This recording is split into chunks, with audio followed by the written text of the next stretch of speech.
Wahyu. Alhamdulillah Pak. Ini Pak, saya mau wawancara dengan Bapak untuk tugas demonstrasi kontekstual Iya.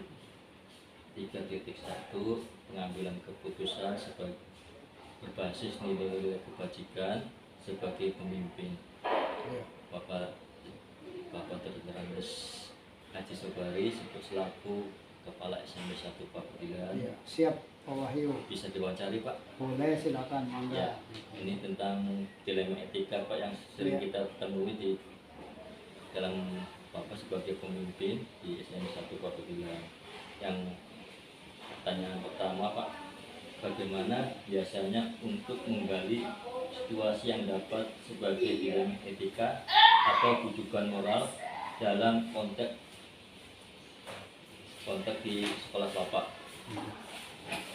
Untuk pertama kita kenali dulu situasi dilema etika atau bujukan moral yang ada di sekolah dengan mengamati konflik nilai, ketidakpastian dalam pengambilan keputusan, pertimbangan moral, dan melalui proses refleksi yang rutin serta dianggap penting untuk memastikan bahwa keputusan itu diambil selaras dengan nilai-nilai etika dan moral yang ada di SMP 1 Pabedilan. Oh gitu ya Pak, berarti kita harus yang pertama mengenali ya, iya. Ya, situasi dalam etika ya, Iya, yang betul. ada di sekolah kita dan mengamati konflik tersebut ya Pak. Iya, kemudian untuk pertanyaan kedua Pak, ini bisa Bapak ceritakan bagaimana dalam mengambil keputusan ketika dihadapkan pada kasus dilema etika dan kepentingan yang sama, benar atau sama-sama mengandung nilai-nilai kebajikan Pak?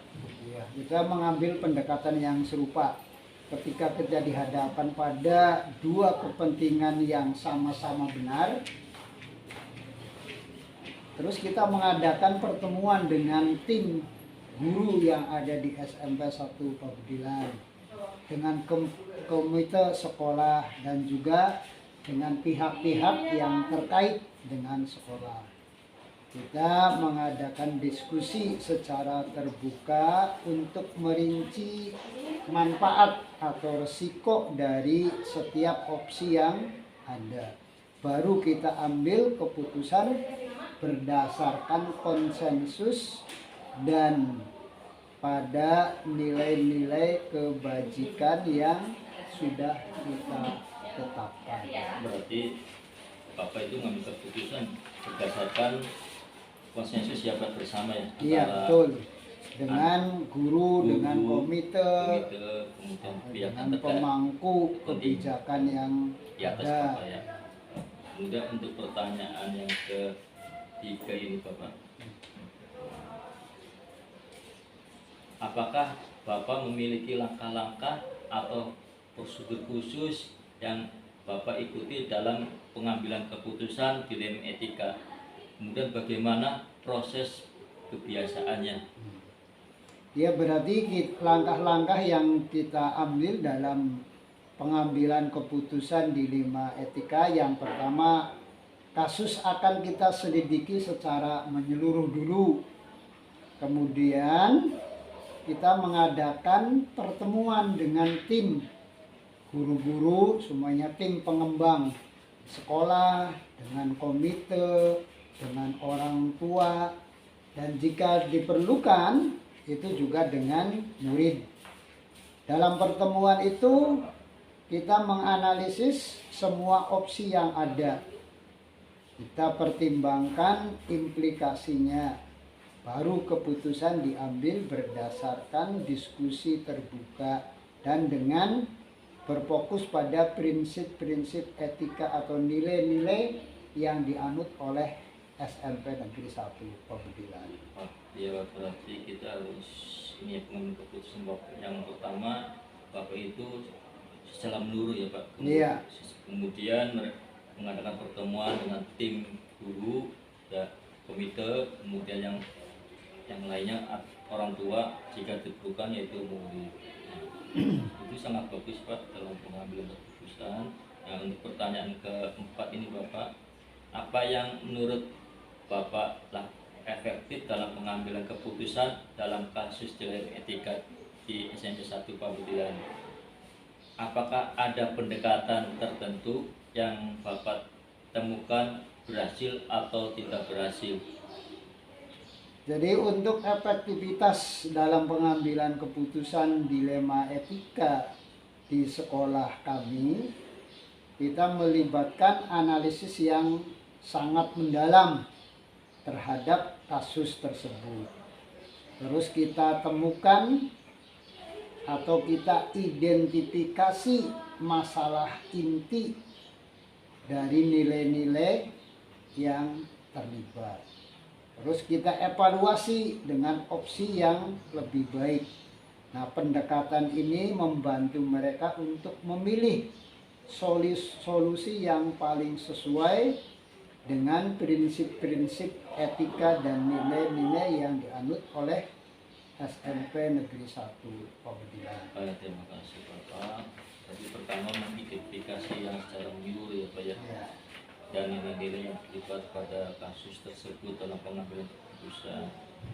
Nah, kemudian untuk poin yang kelima Bapak dalam pertanyaan ini,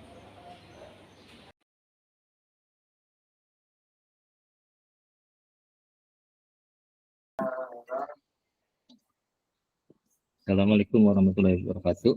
Waalaikumsalam. Sehat Pak Tias? Alhamdulillah, Pak Wahyu, apa kabarnya? Alhamdulillah sehat juga. Pak Tias sehat? Alhamdulillah, Pak Wahyu dalam kondisi yang sehat. Seperti tadi sudah melaksanakan upacara bendera yang penuh semangat karena sekaligus dengan memperingati Hari Kesaktian Pancasila. Ya, terima kasih Pak Tias ya hadir pada ini. Saya mau wawancara sama Pak Tias tentang pengambilan keputusan pada modul 3.1 tugas demonstrasi kontekstual. Jadi saya sebagai CKP Rekognisi tugas untuk demonstrasi kontekstual pengambilan keputusan berbasis nilai-nilai kebajikan sebagai pemimpin. Saya ingin wawancara dengan Pak Tias dari Kepala SD Negeri 2 Ambit, Kecamatan Walet, Kabupaten Cirebon. Benar Pak Tias? Benar Pak Wahyu, tempat kerja saya atau instansi saya di SD Negeri 2 Ambit, Kecamatan Walet, Kabupaten Cirebon, tentunya di Jawa Barat. Ya, monggo Pak Tias perkenalkan diri. Baik, terima kasih Pak Wahyu. Perkenalkan, nama saya Tias Novi Andika.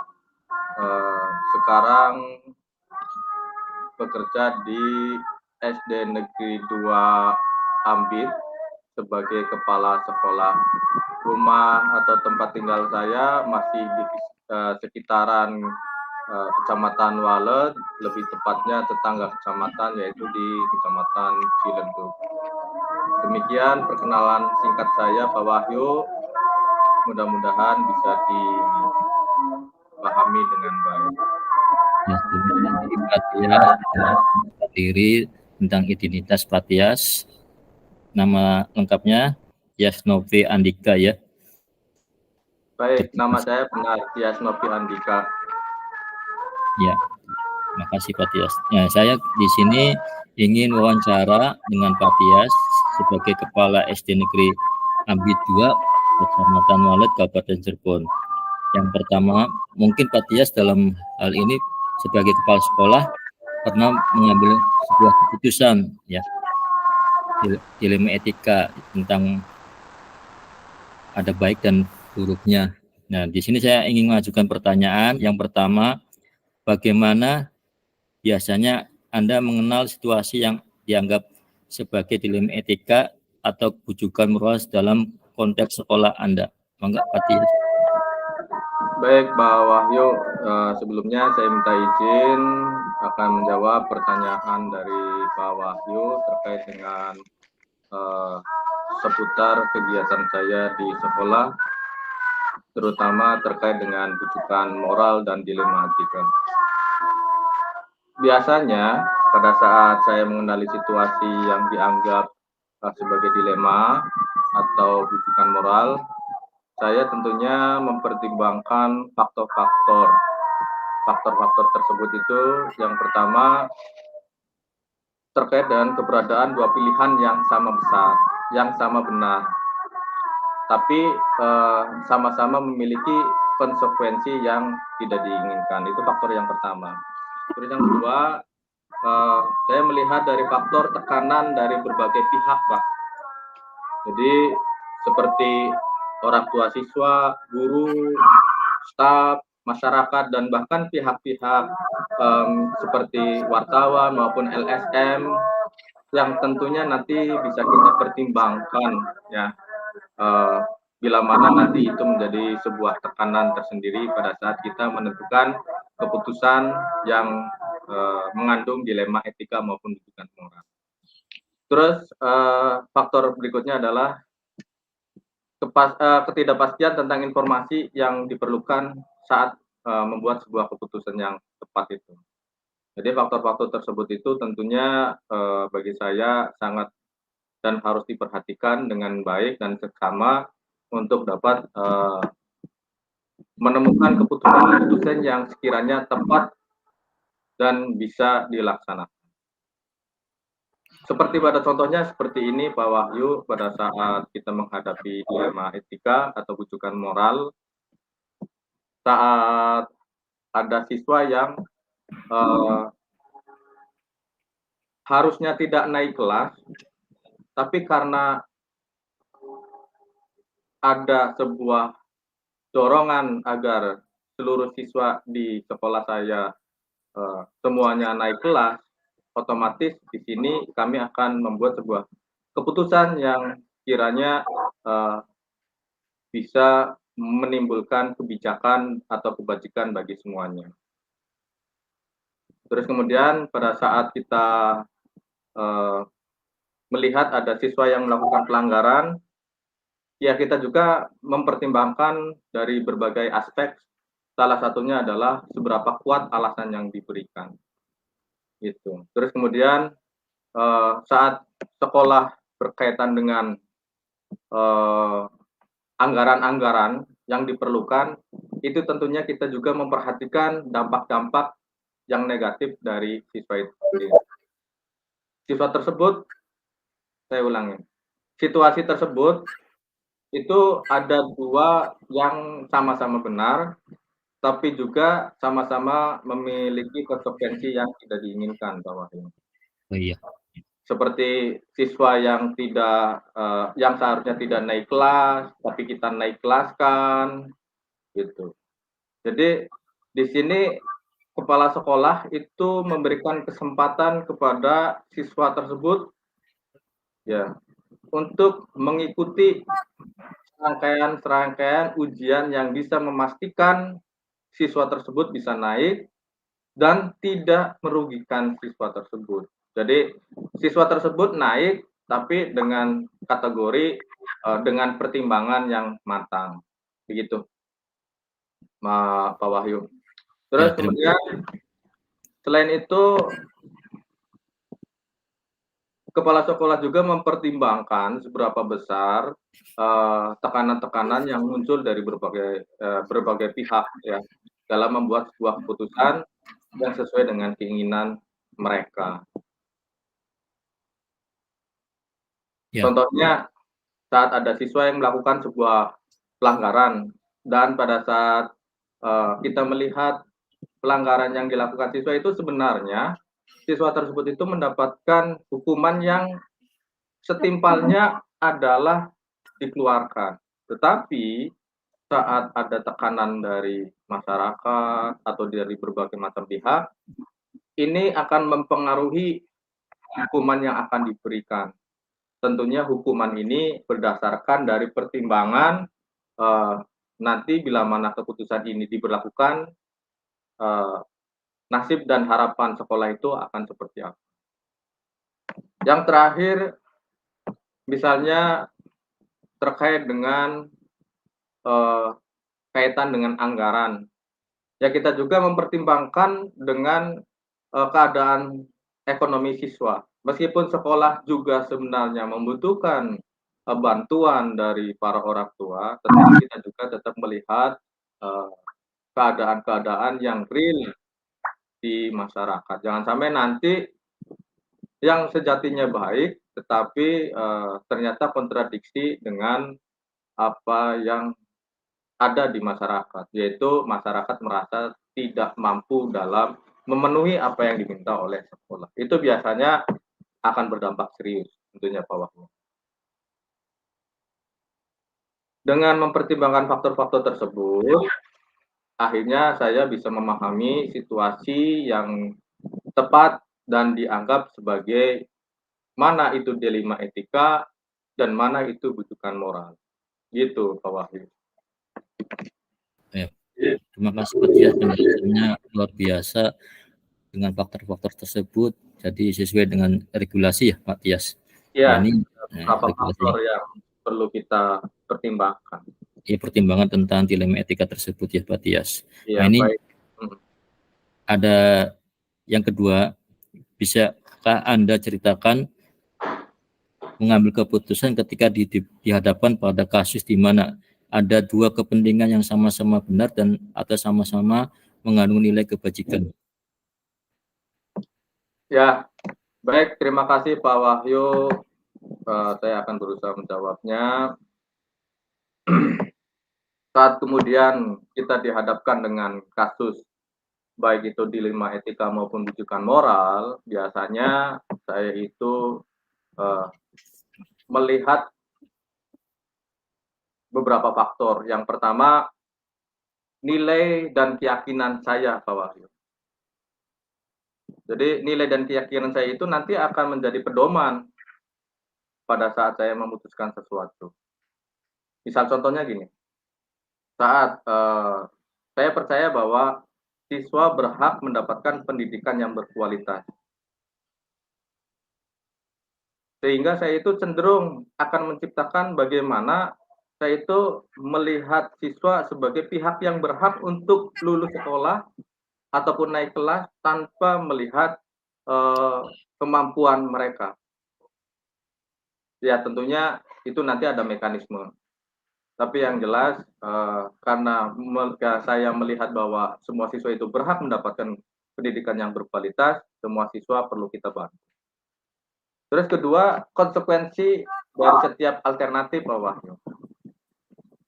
Saat kemudian saya membuat sebuah keputusan, saya juga perlu mempertimbangkan kira-kira konsekuensinya apa dari alternatif-alternatif yang saya berikan. Apa itu alternatif positif maupun alternatif negatif. Saat kemudian saya tidak meluluskan siswa dan saya memandang ada sebuah konsekuensi yang nanti akan berujung apa, ya tentunya itu tetap harus saya perhitungkan konsekuensinya. Jadi saya itu harus memperhitungkan konsekuensi dari semua alternatif pilihan yang saya tentukan gitu Pak. Terus kemudian saya memerlukan perspektif dari orang lain, karena orang lain itu tentunya akan memberikan pengalaman, akan memberikan pelajaran, akan memberikan informasi yang saya butuhkan. Baik itu siswa, baik itu orang tua, guru, staf sekolah, dan masyarakat. Tentunya saya harus benar-benar objektif dalam mendengar aspirasi-aspirasi dari mereka. Terus yang berikutnya adalah tentunya saya akan melihat peraturan yang berlaku Bawaslu. Jangan sampai keputusan yang saya berikan itu bertentangan dengan peraturan hukum misalnya, atau peraturan sekolah misalnya, gitu. Jadi tentunya pada saat saya memutuskan sesuatu, ya saya akan banyak mempertimbangkan lebih agar keputusan-keputusan yang diambil itu bersifat kebajikan, kebermanfaatan bagi semua orang. Baik yang terjadi pada saat eh, dilema etika maupun bujukan moral. Begitu Pak Wahyu. Ya, terima kasih atas penjelasannya tentang langkah-langkah ini ya, tentang bagaimana menceritakan pengambilan keputusan yang dihadapkan pada kasus dua kepentingan yang sama-sama benar dan sama-sama mengandung nilai-nilai kebajikan. Kemudian untuk pertanyaan ketiga ini, apakah Anda memiliki langkah-langkah dalam pengujian khusus ya tentang pengambilan keputusan dilema etika, dan bagaimana proses biasanya yang diambil oleh Pak Tias Novi Andika? Monggo Pak Tias ceritakan sejauh mana langkah-langkahnya. Terima kasih Pak Wahyu, izinkan saya mengomentari pertanyaan Bapak. Tentunya langkah-langkah yang harus saya ambil harus jelas dan prosedural ya Pak Wahyu, tidak asal-asalan. Seperti yang dulu juga saya pernah belajar pada modul 3.1 di pendidikan guru penggerak angkatan 4. Yang pertama, saat kita mau mengambil sebuah keputusan, biasa yang saya lakukan adalah pertama mengumpulkan informasi sebanyak-banyaknya. Jadi saya gali dulu informasi yang ada dan bisa digunakan sebagai data-data pelengkap. Informasinya tentu datang dari berbagai macam sumber, baik itu dokumen tertulis, cetak, atau orang-orang yang terlibat, maupun peraturan-peraturan yang berlaku. Itu saya berusaha untuk itu, Pak Wahyu. Mencoba untuk mengumpulkan informasi-informasi sebanyak mungkin. Karena ya apalagi saya lebih suka dengan objektivitas dalam mengambil sebuah keputusan. Terus yang kedua, identifikasi, Pak. Saya mencoba untuk selalu mengidentifikasi alternatif-alternatif yang tersedia. Saat kemudian kita mendapatkan berbagai macam masukan, berbagai macam tanggapan, berbagai macam argumentasi, kita mencoba untuk mengidentifikasi. Kita cari sekiranya informasi-informasi yang relevan, mengidentifikasi alternatif-alternatif yang relevan dan tersedia. Dan tentunya saya juga memahami bahwasanya setiap alternatif-alternatif itu memiliki konsekuensi yang berbeda-beda. Nah, itu saya cari terus dengan cara mengidentifikasi alternatif-alternatif yang ada. Terus yang ketiga adalah saya mencoba untuk mengevaluasi alternatif-alternatif yang tersedia. Jadi setelah saya mengidentifikasi, saya evaluasi Pak Wahyu. Evaluasi apakah dari putusan yang saya ambil itu termasuk nilai dan kepribadian saya tidak gitu. Jadi saya mempertimbangkan nilai-nilainya, keyakinan-keyakinannya, dan bahkan konsekuensinya, dan bagaimana pendapat dari yang lain juga gitu.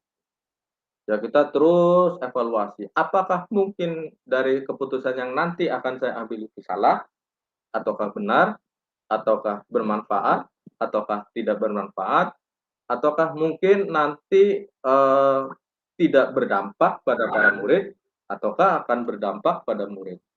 Itu nanti kita akan lakukan evaluasi. Nah, setelah kita melakukan serangkaian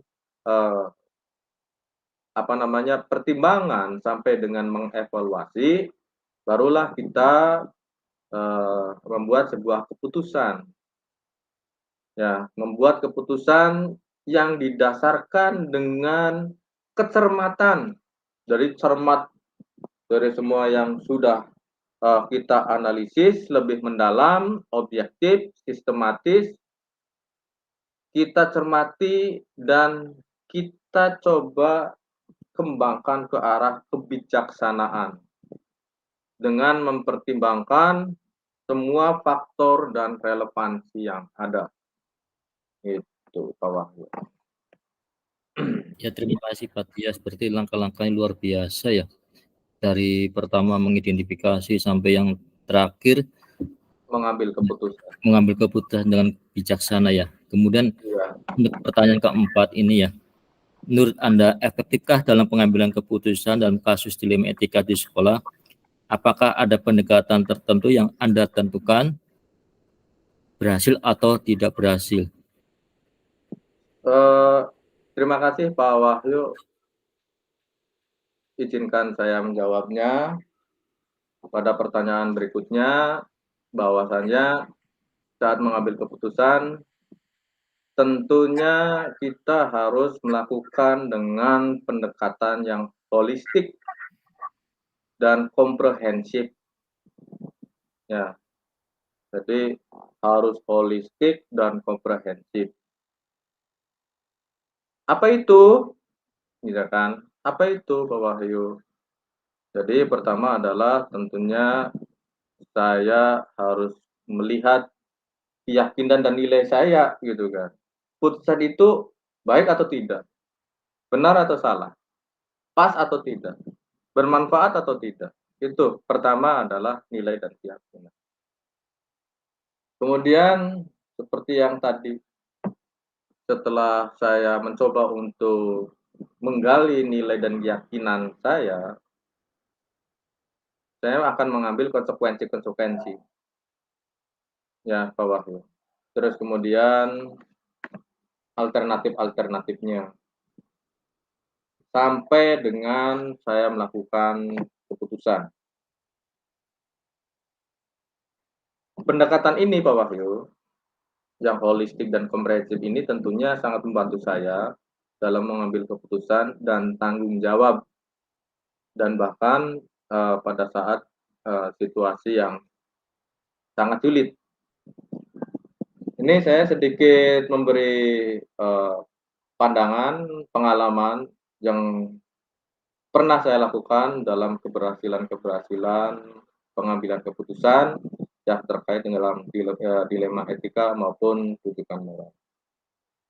Yang pertama, saya pasti akan berdiskusi dengan orang yang dipercaya. Orang yang dipercaya saya itu tidak harus mungkin kepala dinas atau mungkin orang-orang besar di atas saya, tidak. Saya mungkin akan mencari orang-orang yang menurut nilai saya bisa dipercaya dan dipertanggungjawabkan. Bisa itu orang tua yang sejawat, bisa itu guru yang sejawat, orang tua, siswa, gitu kan. Atau mungkin staf sekolah yang notabene mungkin secara keilmuan tidak seperti guru, para siswa, atau masukan-masukan dari pihak-pihak yang memiliki perspektif yang berbeda, Bapak. Terus yang kedua, saya akan mencoba berkonsultasi dengan para ahli. Ahli itu tentunya orang-orang yang pernah melakukan ini yang mendasar dan objektif. Tidak berdasarkan ilmu karangan ya Bapak. Tapi yang jelas pernah punya pengalaman maupun punya keilmuan. Seperti misalnya terkait dengan gejala psikologi anak. Sehingga anak melakukan atau mendapatkan nilai yang kurang disebabkan karena turunnya motivasi belajar.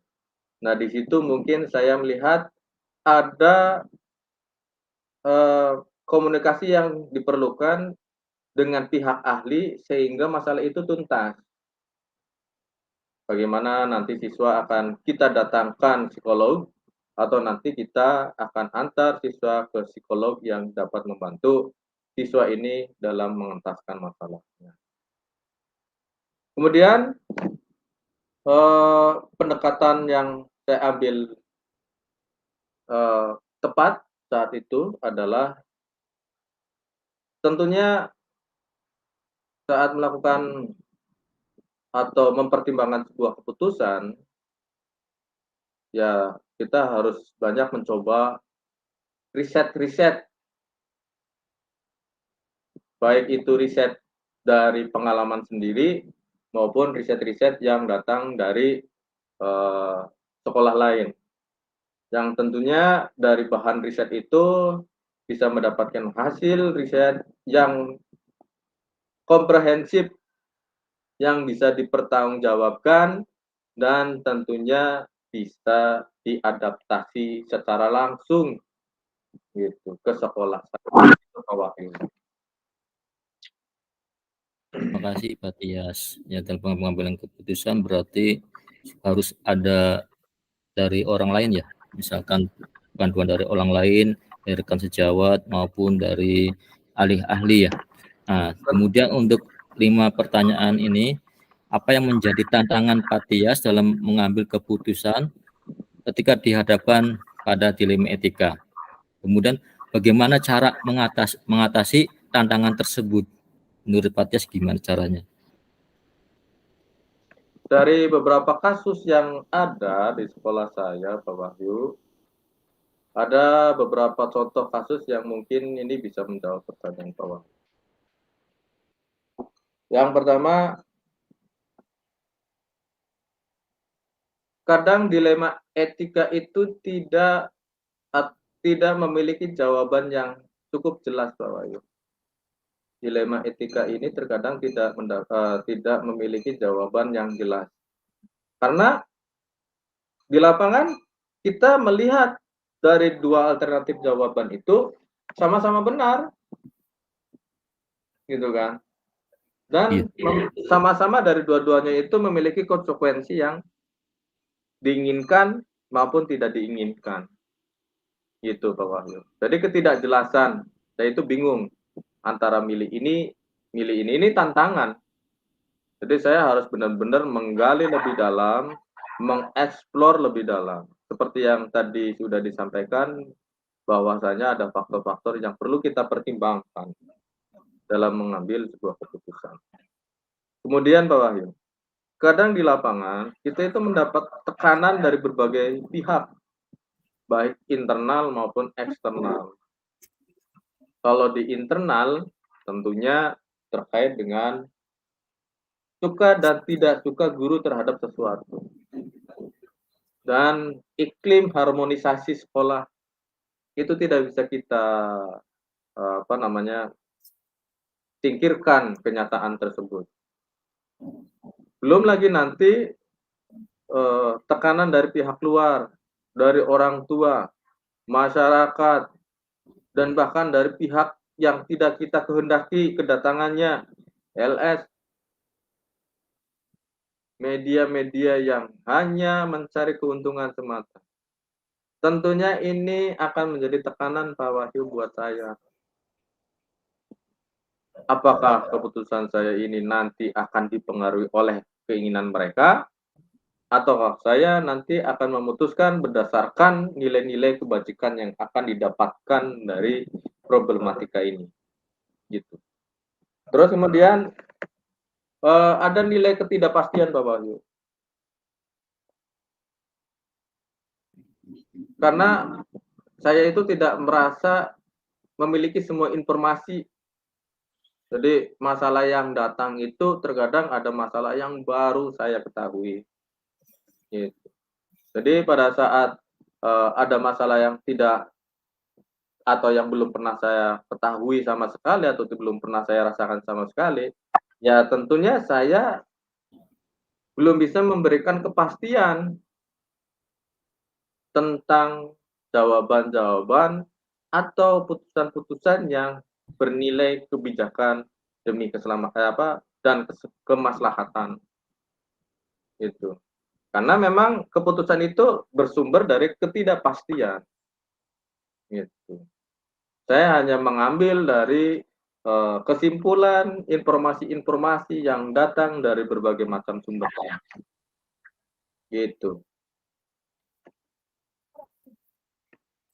Saat saya mencoba untuk mengatasi tantangan, Pak Wahyu, pertama saya coba melakukan riset yang begitu dalam, yang sangat mendalam untuk mengumpulkan informasi sebanyak mungkin, Pak Wahyu.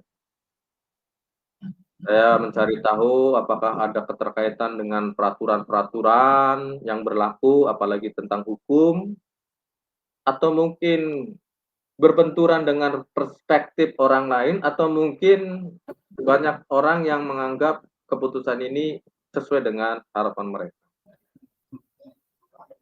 Yang tidak saya lupakan adalah saya akan selalu mencoba semua keputusan itu memiliki konsekuensi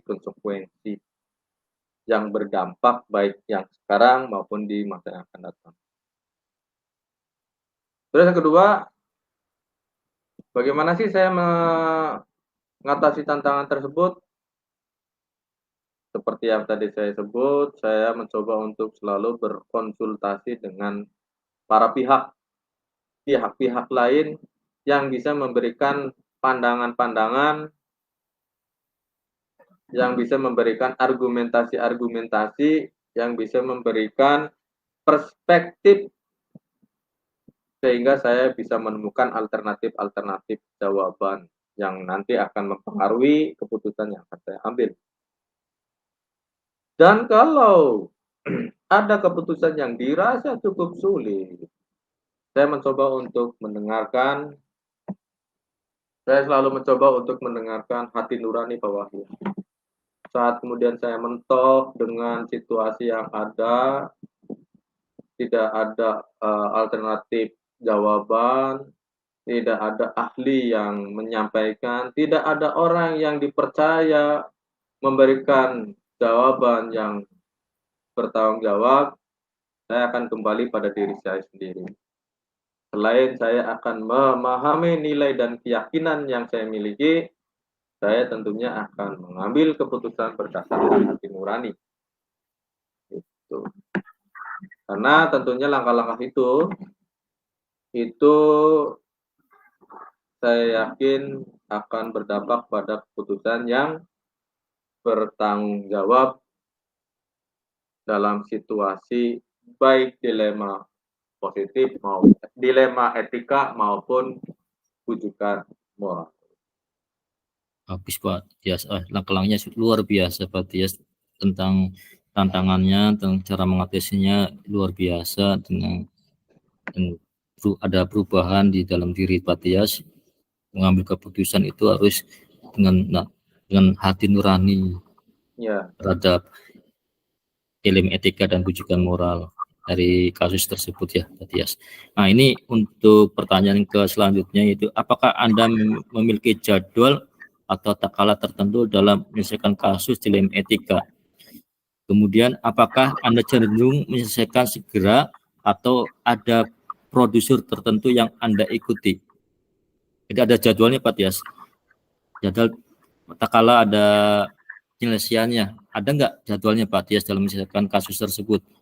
Kemudian apa cenderung menyelesaikan segera atau nanti aja lah prosedurnya yang Anda ikuti?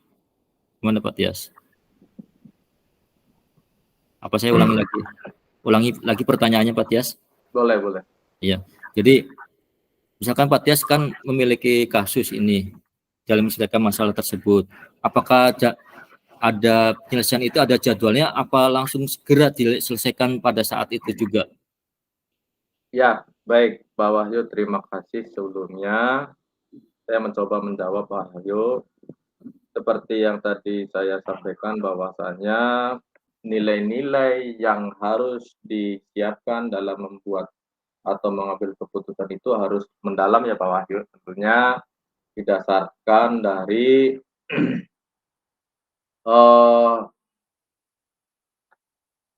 pandangan-pandangan ataupun prinsip-prinsip dasar kita pada saat menyelesaikan masalah.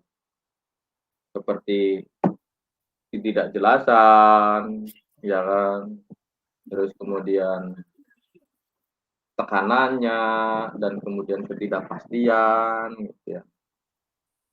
Nah, pada saat saya berhadapan dengan masalah saya harus mengambil keputusan yang terkait dengan dilema etika, saya biasanya akan mempertimbangkan lebih dalam dari masalah yang ada, dari nilai dan keyakinannya, dari konsekuensi di setiap alternatif, kemudian bagaimana orang memandang, terus kemudian bagaimana apakah berbenturan dengan perilaku dan sebagainya. Kalau memang masalah itu dianggap mudah, saya mungkin bisa langsung memberikan keputusan pada saat itu, Bapak. Gitu kan. Kalau tidak ada bertentangan dengan prinsip dan nilai yang terkandung di luar.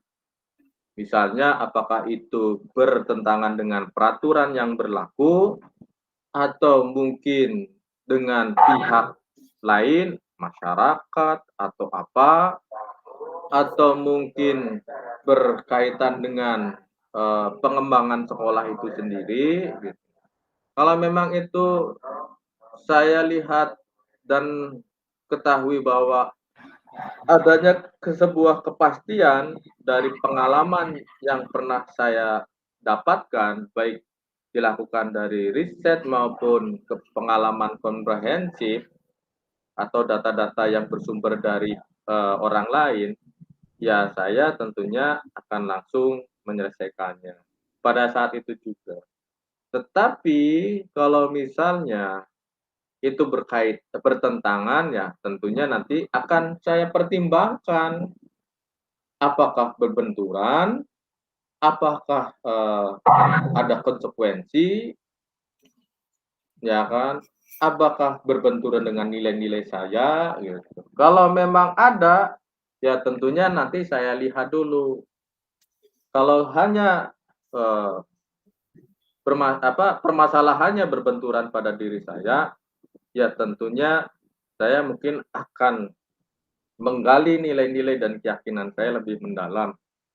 Saya akan mencoba untuk meriset, mengolah pengalaman-pengalaman saya menjadi sebuah keputusan-keputusan yang lebih bijaksana. Kalau seumpama terlibat dengan orang lain atau terpengaruhi dari perspektif orang lain, ya tentunya ya saya akan menyelesaikannya atau membutuhkan waktu yang cukup sampai akhirnya keputusan itu bisa didapatkan. Misalnya, hari ini saya kedatangan guru. Pada saat guru tersebut menceritakan masalahnya dan terdapat dilema etika maupun bujukan moral, ternyata ada pihak yang tidak bisa dihadirkan, gitu kan? Yang tidak bisa dihadirkan karena tentunya nanti saya akan meriset terlebih dahulu apakah informasi yang diberikan itu benar atau kurang benar atau tidak tepat. Sehingga itu tentunya akan membutuhkan waktu yang cukup lama, tidak seketika itu diselesaikan. Dan apalagi seumpama terkait dengan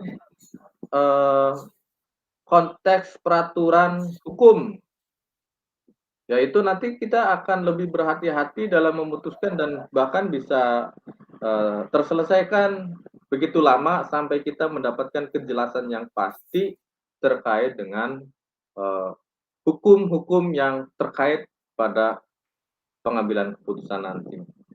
Kalau dirasa tidak ada yang berat, tidak ada yang diperlukan usaha ahli atau pendampingan ahli dalam pengambilan keputusan, ya tentunya juga akan lebih cepat karena nanti kita paling akan berbicara, akan bertanya, akan berdiskusi dengan orang-orang yang mengetahui terkait dengan masalah-masalah yang ada. Begitu Pak Wahyu. Jadi tergantung situasinya. Gitu. Oh ya, ya, ya. Ya, terima kasih Pak Tias. Luar biasa, berarti bisa langsung pada situasi yang langsung diselesaikan ya Pak Tias ya. Pada saat itu juga, atau dengan nanti nunggu ya ada jadwalnya. Jadi harus konsultasi dengan pihak-pihak yang bisa dianggap ya dalam Bisa pengambilan mempengaruhi keputusan. ya. Iya. Iya. Kemudian ini yang terakhir, dari pengalaman Pak Tias dalam menghadapi dilema etika, apa yang dapat dipelajari yang pengalaman ini dalam mempengaruhi pendekatan Anda dalam mengambil keputusan di masa akan datang. Jadi dari pengalaman Pak Tias dalam menghadapi kasus tersebut atau dengan menghadapi dengan dilema etika, apa pelajaran yang dapat Pak Tias diperoleh dalam kasus tersebut dan bagaimana pengaruhnya terhadap untuk pendekatan yang akan datang Pak Tias? Misalkan seperti tadi kan Pak Tias, nah ini situasinya seperti ini, nah diselesaikan pada saat ini, pada saat itu juga. Kemudian Pak Tias ada kasus yang luar biasa sulitnya, jadi harus menghadapkan ada jadwalnya, kemudian ada dengan pendekatan yang lain, misalkan konsultasi dengan pihak yang lain, misalkan dengan apa ya, yang tahu tentang aturan hukum dan seterusnya. Bagaimana pengalaman Pak Tias terhadap kasus tersebut? Pelajaran apa yang dapat diharapkan oleh Pak Tias pada kasus tersebut? Mungkin diulangi pertanyaannya Pak Wahyu. Ya, dari pengalaman yang Pak Tias dalam menghadapi dilema etika, apa pelajaran utama yang telah Pak Tias diperoleh? Baik, terima kasih Pak Wahyu. Izinkan saya untuk menjawab. Yang pertama, saat saya mau mengambil keputusan untuk masa depan tentunya, ya saya tentunya harus berhati-hati Pak Wahyu. Harus berhati-hati, harus cermat gitu ya. Dan saya akan selalu mencoba untuk terbuka dengan bagaimana orang melihat masalah ini. Jadi saya akan mencoba untuk terbuka, bisa menerima pendapat-pendapat orang lain. Contohnya begini Pak Wahyu, saya pernah punya pengalaman sehingga saya bisa menyimpulkan bahwasanya pengambilan keputusan itu apa nih yang harus dilakukan gitu ya. Yang pertama, dalam mengambil keputusan itu tidak boleh terburu-buru. Jadi saat ada informasi yang datang, ya kita mencoba untuk mengeksplorasi informasi yang mendalam. Kumpulkan dan pertimbangkan dari berbagai faktor-faktor yang relevan. Itu yang pertama. Jadi saya tidak terburu-buru Pak Wahyu. Khawatir kalau terburu-buru itu nanti keputusan yang saya ambil tidak didasarkan dari pikiran yang jernih, tapi didapatkan dari emosi sesaat yang bisa berdampak buruk di masa yang akan datang. Yang kedua, sebagai pribadi sosial dan masalah ini pun bukan masalah diri sendiri, bukan masalah pribadi, ya tentunya kita harus melibatkan orang lain. Baik dari guru, baik dari siswa, baik orang tua, masyarakat, komite, ya, dan mungkin pihak-pihak yang bisa memberikan dampak positif terhadap pengambilan keputusan nanti. Jadi keterbukaan itu akan membuat saya bisa menerima berbagai macam masukan. Sehingga nanti alternatif pilihan yang tepat itu bisa memiliki konsekuensi yang tidak berdampak buruk buat saya di masa yang akan datang. Terus berikutnya Saya mencoba untuk mengikuti hati nurani, Pak Wahyu. Saya mencoba untuk mengikuti hati nurani. Apakah hati nurani saya itu benar atau kurang gitu kan. Kalau misalnya saat mengambil keputusan hati saya mengatakan coba diperdalam dulu, coba di riset dulu, coba dievaluasi dulu, coba dianalisis dulu, identifikasi dulu, gitu. Ya tentunya saya akan ikuti. Jadi tidak didasarkan dari tekanan, meskipun tadi tantangannya itu adalah tekanan. Karena orang itu yang terkait dengan masalah ini berharap masalahnya itu cepat tuntas dan terselesaikan, gitu. Sehingga mereka itu hanya bisa menekan kami sebagai pemimpin sekolah yang mereka harapkan adalah keputusan itu menguntungkan mereka. Itu. Jadi kita harus berhati-hati, harus cermat, ya, harus terus mencoba untuk meriset semua informasi-informasi yang ada. Sehingga saya pikir kalau semua langkah-langkah itu dilaksanakan, keputusan itu bisa dipertanggungjawabkan, baik untuk kepentingan siswa, sekolah, maupun masyarakat. Dan tentunya Pak Wahyu, ini yang saya baru ingat, berhati-hati dengan fenomena viral, Pak Wahyu. Hati-hati dengan fenomena viral. Fenomena viral ini pasti juga akan mempengaruhi pengambilan keputusan kita di masa yang akan datang. Begitu Pak Wahyu. Ya, terima kasih Pak Tias. Pelajaran dari Pak Tias luar biasa yang dapat saya peroleh tentang dilema etika dalam pengambilan keputusan. Jadi ada langkah-langkah yang harus saya tempuh untuk pengambilan keputusan, harus berhati-hati, ya Pak Tias. Ya, cermat, kemudian ada semuanya gitu kan. Harus hati-hati dalam mengambil tindakan, dan harus ada riset, kemudian ada juga ada tantangannya, kita harus peroleh dari suatu kasus tersebut. Kemudian pelajaran yang saya peroleh untuk yang akan datang, jadi pemimpin harus bijaksana, kemudian lihat kondisi dari kasus tersebut apakah bisa dilaksanakan secara cepat atau dengan nunggu nanti minta konsultasi dengan orang yang lebih kompeten, ya. Jadi tidak usah buru-buru dalam pengambilan keputusan. Yang saya peroleh dari pelajaran yang Pak Tias sampaikan tadi tentang pengambilan keputusan yang berbasis nilai-nilai kebajikan sebagai pemimpin di SD Negeri 2 Ambit. Jadi harus berpedoman, harus berhati-hati sesuai dengan regulasi yang ada, baik peraturan maupun dengan tindakan yang kita peroleh untuk ke masa depannya. Seperti itu ya Pak Tias? Betul Pak Wahyu. Boleh ditambahkan, kita refleksikan untuk hari ini tentang pembelajaran pengambilan keputusan Pak Tias. Monggo Pak Tias. Baik, terima kasih Pak Wahyu. Refleksi saya hari ini, saya senang sekali karena ini kembali lagi mengingatkan saya pada saat saya mengikuti program guru penggerak dulu pada di angkatan 4, meskipun detailnya mungkin sudah banyak yang lupa gitu ya Pak Wahyu.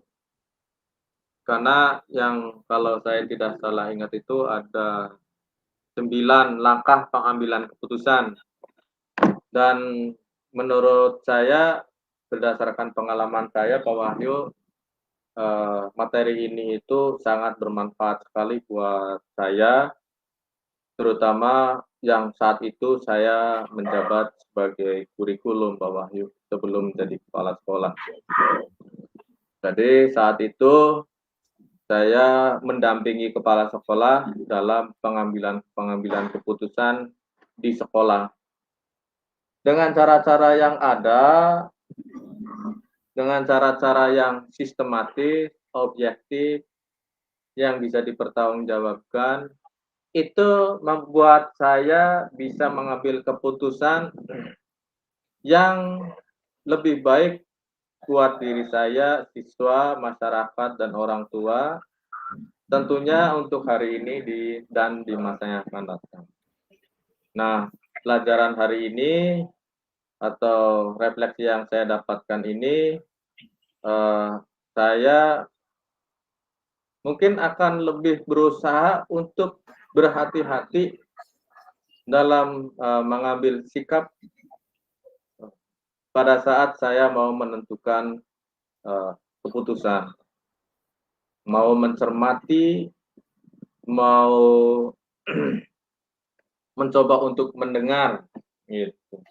Karena memang terkadang di lapangan kita tidak semudah itu, apalagi kalau sudah masalah tekanan, apalagi kalau sudah masalah dengan kasus-kasus yang terlibat dengan perspektif orang lain. Itu harus benar-benar berhati-hati, Bapak. Ini membuat saya menjadi teringat kembali dan semakin memahami apa yang harus saya lakukan, Bapak.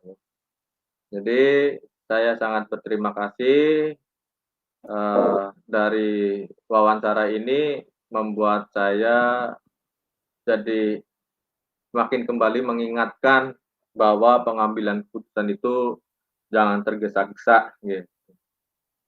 Gitu, Pak Wahyu. Ya, terima kasih Pak Tias. Refleksinya juga saya alhamdulillah dapat pelajaran dari Pak Tias dalam pengambilan keputusan. Dari modul ini luar biasa. Sebagai pemimpin itu langkah-langkahnya harus 9, ada langkah-langkahnya 9 keputusan ya Pak Tias. Dan sesuai dengan nilai kebajikan.